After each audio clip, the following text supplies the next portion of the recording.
Hello बच्चों, तो आदर्श study point में आप लोगों का स्वागत है। तो चलिए आज मैं लेकर आया हूँ क्लास 12 के हिंदी के बहुत ही इम्पोर्टेंट क्वेश्चन जो बोर्ड परीक्षा में आने की पूरी तरह संभावना है। तो देर ना करते हुए वीडियो को शुरू करते हैं। देखिए फर्स्ट क्वेश्चन कह रहा है संवाद में सबसे महत्वपूर्ण क्या है। तो इसमें सबसे महत्वपूर्ण जो होता है, देखिए यहाँ पर ऑप्शन दिया है तर्क, जिज्ञासा, आत्मीयता, प्रवाहपूर्ण भाषा। तो इससे सही आंसर हो जाएगा आत्मीयता। ठीक है, तो आत्मीयता बिल्कुल सही जवाब है। यहाँ पर कह रहा है कि संयोगिता स्वयंवर रचना है, यानी संयोगिता स्वयंवर जो है किस लेखक की रचना है। यहाँ पर दिया है बालकृष्ण भट्ट की, प्रताप नारायण मिश्र की, श्रीनिवास दास की, मैथिली शरण गुप्त की। तो इसका सही आंसर हो जाएगा आपका श्रीनिवास दास की है। ठीक है, संयोगिता स्वयंवर श्रीनिवास दास की है। ठीक है, बालकृष्ण भट्ट किस युग के निबंधकार थे। तो ये सभी को पता होगा, भारतेंदु युग के। ठीक है, यहाँ पर सही आंसर हो जाएगा भारतेंदु युग के। ठीक है, यहाँ पर ऑप्शन गलत हो गया है, सी दे दिया गया है। यहाँ पर क्या हो जाएगा बी, भारतेंदु युग के। तो चलिए आगे शुरू करते हैं। यहाँ पर कह रहा है कि बातचीत पाठ क्या है। एकांकी, कहानी, यात्रा, संस्मरण की ललित निबंध। तो देखिए जो है ललित निबंध या निबंध, मान लीजिए ललित निबंध कहीं लिखा होगा चाहे निबंध लिखा होगा, तो ये आपका सही जवाब हो जाएगा। ठीक है, अगर हमारे चैनल पर नए होंगे तो चैनल को सब्सक्राइब जरूर कर दीजिएगा और बेल घंटी को प्रेस कर दीजिएगा ताकि कोई भी नोटिफिकेशन डाला जाए तो आपको मिलता रहे। ठीक है, चैनल का नाम है आदर्श स्टडी पॉइंट। ठीक है, चलिए देखिए आगे कह रहा है क्वेश्चन 5, बातचीत शीर्षक निबंध के निबंधकार कौन है। जयप्रकाश नारायण, मोहन राकेश, नामवर सिंह, बालकृष्ण भट्ट। देखिए ब से बातचीत, ब से बाल, पहले हम इसका ट्रिक बता चुके हैं। अगर वो नहीं वीडियो देखे होंगे तो उसका लिंक जो है इस वीडियो के डिस्क्रिप्शन में डाल दिया जाएगा। वीडियो को लाइक जरूर कर दीजिएगा। चलिए आगे बढ़ते हैं। बालकृष्ण भट्ट के पिता पैसे से क्या थे। पैसे नहीं होगा, पैसे होगा। ठीक है, यहाँ पर पैसे होगा, पैसे से क्या थे। यहाँ कह रहा है कि चिकित्सक, व्यापारी, शिक्षक, समाजसेवी। तो क्या थे, व्यापारी। ठीक है, आगे क्वेश्चन कह रहा है कि बातचीत किस विधा की रचना है। आलोचना की, देखिए ये भी निबंध हो जाएगा। ठीक है, आगे कह रहा है निम्न में से किस कहानी में गैग्रीन का उल्लेख है। गैग्रीन एक रोग का नाम है। ठीक है, उसने कहा था रोज, त्रिच, रस्सी का टुकड़ा। तो इसका सही जवाब आपका जो है रोज हो जाएगा। ये अगे जी की रचना है। रोज शीर्षक कहानी में किसने पूछा तुम कुछ पढ़ती लिखती नहीं। ठीक है, लेखक ने, पति ने, भाई ने, चाचा ने। तो इसका सही जवाब जो हो जाएगा आपका लेखक ने। ठीक है, मालती का पति क्या है। तो मालती का पति जो है रोज शीर्षक पाठ का है। ये मालती जो पात्र है रोज का है। ठीक है, और मालती के पति जो है एक डॉक्टर है। क्या है, डॉक्टर है। देखिए क्वेश्चन कह रहा है कि अगे किस वाद से संबंधित है। यहाँ पर वाद होगा। ठीक है, वाद, छायावाद, प्रयोगवाद, रहस्यवाद की स्वच्छंदतावाद। देखिए ये जो हीरानंद सत्यानंद वात्स्यायन अगे जो इनका नाम है, पूरा नाम, ये जो है प्रयोगवाद से संबंधित है। ठीक है, आगे कह रहा है तारा शतक का संपादक कौन है। रामनिवास मिश्रा, धर्मवीर भारती, कन्हैयालाल नंदन, अगे। तो इसका सही आंसर हो जाएगा अगे। ठीक है, मालती किस कहानी का पात्रा है। तो मालती जो है वो रोज कहानी का भी हमने बताया था। ठीक है, और मालती के पति कौन है, तो डॉक्टर है। मालती के पति किस बीमारी का ऑपरेशन करके आए थे। तो अभी हमने एक बीमारी का बताया था। यहाँ पर किधर गया क्वेश्चन, आगे क्वेश्चन चला गया कि किस बीमारी का जो गैग्रीन का उल्लेख है किस चैप्टर में। देखिए यहाँ पर 8वां क्वेश्चन में गैग्रीन का उल्लेख है, तो रोज में है। ठीक है, और मालती का पति डॉक्टर हैं। और यहाँ पर देखिए पथरी, कैंसर, गैग्रीन, इनमें से कोई नहीं लिखा हुआ है। तो सही आंसर क्या हो जाएगा, गैग्रीन। ठीक है, इसमें से आपको बहुत ही क्वेश्चन आने की संभावना है। जो मैं ये 150 क्वेश्चन लेकर आया हूँ, तो 150 क्वेश्चन की सीरीज चलेगी। आज 1 से शुरू किए हैं, देखते हैं कहाँ तक जाता है। ठीक है, कुछ सारा तो संभव नहीं हो सकता, लेकिन 50 क्वेश्चन मैं बताने की उम्मीद करूँगा। चलिए, दिनकर जी को निम्न में से कौन सा पुरस्कार दिया गया था। पद्मश्री, पद्म भूषण, पद्म भूषण, विभूषण। देखिए यहाँ पर लिखा है पद्म भूषण, यहाँ पर लिखा है पद्म विभूषण, यहाँ पर लिखा है पद्म। तो यहाँ पर देखिए ध्यान दीजिए, यहाँ पर जो सही आंसर हो जाएगा आपका पद्म भूषण। ठीक है, यहाँ पर पद्म भूषण पुरस्कार मिला था दिनकर जी को। निम्न में रामधारी सिंह दिनकर की रचना कौन है? यहाँ पर बिल्कुल सही आंसर हो जाएगा उर्वशी। अर्धनारीश्वर का किस विधा से संबंध है? निबंध, एकांकी, कहानी या व्यंग? तो इसका सही आंसर हो जाएगा एकांकी। ठीक है, कह रहा है कि जयप्रकाश नारायण ने किस साल छात्र आंदोलन का नेतृत्व किया? तो इसका सही आंसर हो जाएगा 1974। ठीक है, यहाँ पर कह रहा है कि जयप्रकाश नारायण के पिताजी क्या नाम था? पिताजी का क्या नाम था? जयप्रकाश नारायण जी के पिताजी का क्या नाम था? तो हर्षुदयाल था। ठीक है, हर्षुदयाल बिल्कुल सही जवाब है। देखिए, कह रहा है कि संपूर्ण क्रांति क्या है? संपूर्ण क्रांति जो है निबंध नहीं है, ये भाषण है। ठीक है, भाषण है। बातचीत से मन किस प्रकार हो जाता है? क्रोधपूर्ण। देखिए, बातचीत करने से क्रोधपूर्ण तो नहीं होगा, तो बिल्कुल गलत जवाब है।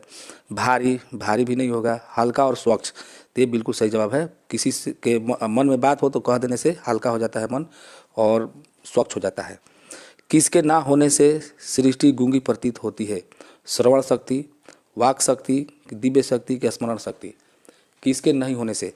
तो इसमें से कौन नहीं होगा? सुनने की शक्ति, श्रवण शक्ति, वाक यानी बातचीत करने की शक्ति, दिव्य शक्ति यानी देखने की शक्ति, या स्मरण कोई याद करने की शक्ति? तो इसका सही जवाब जो हो जाएगा, जो बात करने की शक्ति नहीं होगा, तो यहाँ पर हो जाएगा वाक शक्ति। ठीक है, वाक शक्ति इसका सही जवाब हो जाएगा, यानी कि बात करने की शक्ति होनी चाहिए। देखिए, क्वेश्चन यहाँ कह रहा है कि बाल कृष्ण भट्ट किस काल के रचनाकार हैं? जो बाल कृष्ण भट्ट हैं, यहाँ पर भट्ट नहीं लिखा है, आदिकाल के, भक्ति काल, रीति काल या आधुनिक काल? तो इसका सही आंसर हो जाएगा आधुनिक काल। ठीक है, देखिए यहाँ पर 26 क्वेश्चन कह रहा है कि तेरी कुड़माई हो गई का किस कहानी से संबंध है? देखिए, कुड़माई का मतलब होता है सगाई। क्या होता है? सगाई। तो कह रहा है कि कहानी कौन है? तो रोज, उसने कहा था, त्रिज, जूठन। तो ये जो बात कहा गया है, ये बात कहा गया है आपको उसने कहा था में, उसने कहा था पाठ में ये बात कहा गया है। निम्न में से कौन सी रचना गुलेरी जी की नहीं है? देखिए, सुखमय जीवन ये तो है, बुद्धू का कांटा भी है, उसने कहा था ये भी है, तो ये बच गया, तो यही होगा सही। कह रहा है कि कौन नहीं है। ठीक है, उसने कहा था कहानी में किस शहर का चित्रण किया गया है? तो है अमृतसर। लाना सिंह होगा। क्या होगा? लहना सिंह के गांव का नाम क्या है? लहना सिंह। देखिए, इसका नाम है लहना सिंह। ठीक है, लहना सिंह नाम है। कह रहा है कि किस लहना सिंह के गांव का नाम क्या है? मगरे, माझे, कटरा, तिलग, घरिया? तो इसका सही जवाब हो जाएगा आपका माझे नाम है। ठीक है, गुलेरी जी किस गांव के मूल निवासी है? तो गुलेर के। गुलेरी जी, गुलेर बहुत ही इजी है, ट्रिक समझ सकते हैं। दल विहीन लोकतंत्र किसके मूल उद्देश्यों में है? दल विहीन लोकतंत्र, तो हो जाएगा मार्क्सवाद तथा लेनिनवाद। बी ऑप्शन बिल्कुल सही है। जयप्रकाश नारायण के बचपन का नाम क्या था? बचपन का नाम इनका था बाउल। किसने कहा था अभी ना जाने कितने मीलों इस देश की जनता को जाना है? तो आगे देखिए, महात्मा गांधी, जयप्रकाश नारायण, डॉक्टर राजेंद्र प्रसाद, जवाहरलाल नेहरू? तो इसका सही आंसर हो जाएगा आपका पंडित जवाहरलाल नेहरू हो जाएगा, यानी कि डी ऑप्शन सही है। जयप्रकाश नारायण को किसका दलाल कहा गया? रूस का, ब्रिटेन का, जापान का, अमेरिका का? तो इसका सही आंसर हो जाएगा अमेरिका का। ठीक है, आगे क्वेश्चन कह रहा है कि ब्रेन का बॉम्बे किसे कहा गया था? ब्रेन का बॉम्बे किसे कहा गया? उमा शंकर दीक्षित, शीला दीक्षित, सुरेश दीक्षित, हृदय नारायण दीक्षित? तो इसका सही जवाब जो है उमा शंकर दीक्षित हो जाएगा आपका ए ऑप्शन। जो ए ऑप्शन है बिल्कुल सही जवाब है, उमा शंकर दीक्षित। जयप्रकाश नारायण को भारत रत्न की उपाधि दी गई, यानी भारत रत्न की उपाधि जयप्रकाश नारायण को कब दी गई? तो इसका सही आंसर हो जाएगा आपका 1998 में दिया गया था। 1998 सही आंसर हो जाएगा। ये क्वेश्चन कह रहा है कि प्रजा सोशलिस्ट पार्टी का गठन कब हुआ? प्रजा सोशलिस्ट पार्टी का गठन कब हुआ? 1952 में, 1949 में, 1947 में, 1962 में?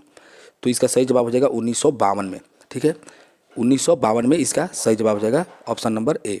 यहाँ पर देखिए, कह रहा है कि जयप्रकाश नारायण को भारत की जनता किस नाम से याद करती है? तो भारत की जनता जो है लोकनायक जयप्रकाश नारायण, इनको बोला जाता है लोकनायक जयप्रकाश नारायण। ठीक है, रामधारी सिंह दिनकर के पिता का क्या नाम था? रामधारी सिंह दिनकर के पिता का नाम था रवि सिंह। ठीक है, यहाँ पर कह रहे आगे का जन्म कब हुआ था? देखिए, यहाँ पर आगे लिखा हुआ है, ये हो जाएगा अगे। ठीक है, आगे हो जाएगा।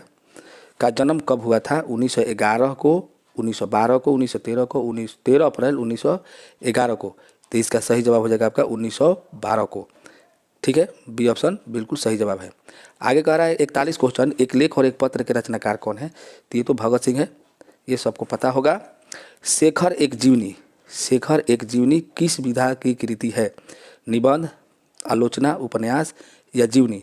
तो इसका सही आंसर हो जाएगा आपका उपन्यास। चौरी चौरा कांड कब हुआ था? तो ये सबको पता होगा, 1922 में हुआ था। भगत सिंह किस उम्र में क्रांतिकारी गतिविधि में शामिल हुए?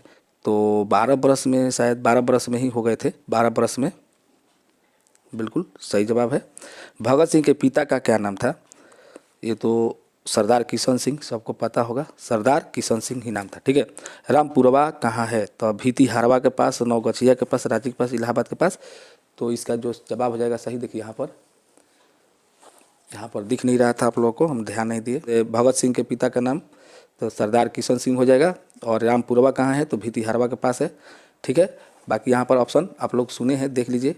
यहाँ पर एक लेखक और एक रचना के भगत सिंह हो गए, शेखर एक जीवनी क्या है? उपन्यास है। ठीक है। और चौरा चौरी कांड 1922 में हुआ था। भगत सिंह यहाँ पर 12 बरस में ही क्रांतिकारी गतिविधियों में शामिल हो गए थे। भगत सिंह के पिता का नाम सरदार किशन सिंह। और रामपुरवा कहाँ है? तो भीतिहारवा के पास है। सरैया मन का जल कैसा है? चंचल, स्थिर, गहरा या गंदा? सरैया मन। ठीक है। तो इसका सही जवाब हो जाएगा आपका स्थिर। क्या हो जाएगा? स्थिर हो जाएगा। गांधी जी को महुआ के पेड़ के नीचे किसने जगह दी? महुआ के पेड़ के नीचे किसने जगह दी? तब मठ के महंत ने। ओ सदा निरा शीर्षक निबंध में वर्णित मन कैसा ताल है? गहरी, छोटे और विशाल, उथले और छिछले, गहरे और विशाल? तो इसका सही आंसर हो जाएगा आपका गहरे और विशाल। ओ सदा निरा शीर्षक पाठ किस विधा के अंतर्गत आता है? ठीक है। तो इसका आंसर हो जाएगा आपका निबंध। ठीक है, निबंध विधा से आता है। तो आज हम यहीं पर रहने देते, लंबा वीडियो हो जाएगा। तो वीडियो को लाइक अभी तक नहीं किए होंगे तो कर दीजिए, और आगे वीडियो मिलते हैं। तब तक के लिए जय हिंद।